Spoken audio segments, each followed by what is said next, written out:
വിശുദ്ധ യോഹന്നാൻ എഴുതിയ സുവിശേഷം 13-ാം അധ്യായം 1 മുതലുള്ള തിരുവചനങ്ങൾ. ഈ ലോകം വിട്ട് പിതാവിന്റെ സന്നിധിയിലേക്ക് പോകുവാനുള്ള സമയമായി എന്ന് പെസഹ തിരുനാളിന് മുമ്പ് യേശു അറിഞ്ഞു. ലോകത്തിൽ തനിക്ക് സ്വന്തമായുള്ളവരെ അവൻ സ്നേഹിച്ചു, അവസാനം വരെ സ്നേഹിച്ചു. പിതാവ് സകലതും തന്റെ കരങ്ങളിൽ ഏൽപ്പിച്ചിരിക്കുന്നുവെന്നും താൻ ദൈവത്തിൽ നിന്ന് വരികയും ദൈവത്തെങ്കിലേക്ക് പോവുകയും ചെയ്യുന്നുവെന്നും യേശു അറിഞ്ഞു. അത്താഴത്തിനിടയിൽ അവൻ എഴുന്നേറ്റ് മേലങ്കി മാറ്റി ഒരു തൂവാലെടുത്ത് അരയിൽ കെട്ടി.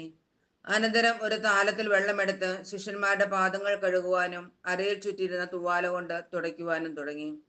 അവരുടെ പാദങ്ങൾ കഴുകിയതിനു ശേഷം അവൻ മേലങ്കി ധരിച്ച് സ്വസ്ഥാനത്തിരുന്ന് അവരോട് പറഞ്ഞു, ഞാൻ എന്താണ് ചെയ്തതെന്ന് നിങ്ങൾ അറിയുന്നുവോ? നിങ്ങൾ എന്നെ ഗുരു എന്നും കർത്താവ് എന്നും വിളിക്കുന്നു. ഗുരുവും കർത്താവുമായി ഞാൻ നിങ്ങളുടെ പാദങ്ങൾ കഴുകിയെങ്കിൽ നിങ്ങളും പരസ്പരം പാദങ്ങൾ കഴുകണം.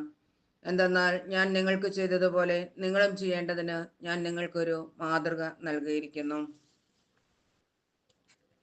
സഹോദരങ്ങളെ, ഇന്ന് പെസഹ വ്യാഴം, രക്ഷാകര ചരിത്രത്തിലെ നിർണായക സംഭവങ്ങൾ അരങ്ങേറിയ ദിവസം. യുഗാന്ത്യം വരെ നമ്മോടൊപ്പമായിരിക്കുവാൻ ഈശോ വിശുദ്ധ കുർബാന സ്ഥാപിച്ച ദിനം. ലോകാവസാനം വരെ വിശുദ്ധ കുർബാന ഭൂമിയിൽ തുടരുവാൻ ഈശോ പൗരോഹിത്യം സ്ഥാപിച്ച ദിവസം. ക്രിസ്തു ശിഷ്യന്റെ മുഖമുദ്ര വിനയവും എളിമയും ശുശ്രൂഷ മനോഭാവമായിരിക്കണമെന്ന് വ്യക്തമായി പഠിപ്പിക്കാൻ സ്വന്തം ശിഷ്യരുടെ പാദങ്ങൾ കഴുകി ചുംബിച്ച് ഈശോ മാതൃക നൽകിയ ദിവസം. ഈശോ ഒറ്റിക്കൊടുക്കപ്പെട്ട ദിവസം, തള്ളി പറയപ്പെട്ട, ഒറ്റയ്ക്കാക്കപ്പെട്ട ദിവസം, രക്തം വിയർത്ത ദിവസം, സ്നേഹത്തിന്റെ പുതിയ പ്രമാണം നമ്മെ പഠിപ്പിച്ച ദിവസം. അങ്ങനെ രക്ഷാകര ചരിത്രത്തിൽ നിർണായക സംഭവങ്ങൾ ഒരുപാട് നിറയുന്ന അനുഗ്രഹത്തിന്റെ ദിവസം.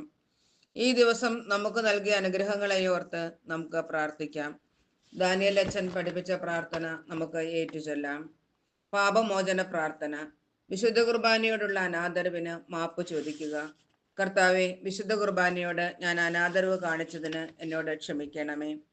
തയ്യാറെടുപ്പില്ലാതെ, ഭക്തിയില്ലാതെ, സ്നേഹമില്ലാതെ ഞാൻ സമീപിച്ചപ്പോൾ എന്നോട് ക്ഷമിക്കണമേ. കുർബാനയോടുള്ള സ്നേഹത്തിനായുള്ള പ്രാർത്ഥന. കർത്താവിന്റെ ശരീരത്തിൽ സാന്നിധ്യമുള്ള യേശുവിനോടുള്ള ആഴമായ ആദരവിനും സ്നേഹത്തിനും വേണ്ടി പ്രാർത്ഥിക്കുക. യേശുവെ, കുർബാനയിൽ ഞാൻ അങ്ങയെ സ്നേഹിക്കട്ടെ. അങ്ങയുടെ കണ്ണുകളിലൂടെ ഞാൻ കുർബാനയെ കാണട്ടെ. അങ്ങയുടെ പരിശുദ്ധ ശരീരവും രക്തവും ഏറ്റവും ഭക്തിയോടെ സ്വീകരിക്കുവാൻ എന്നെ ഒരുക്കണമേ. പരിശുദ്ധ സാന്നിധ്യമായ വിശുദ്ധ കുർബാനയിൽ ഞാൻ അങ്ങയെ ആരാധിക്കുന്നു. എൻ്റെ കർത്താവെ, നിന്റെ ശരീരത്തെ നീ കാണുന്നത് പോലെ കാണാൻ എന്നെ സഹായിക്കണമേ. ആമേൻ.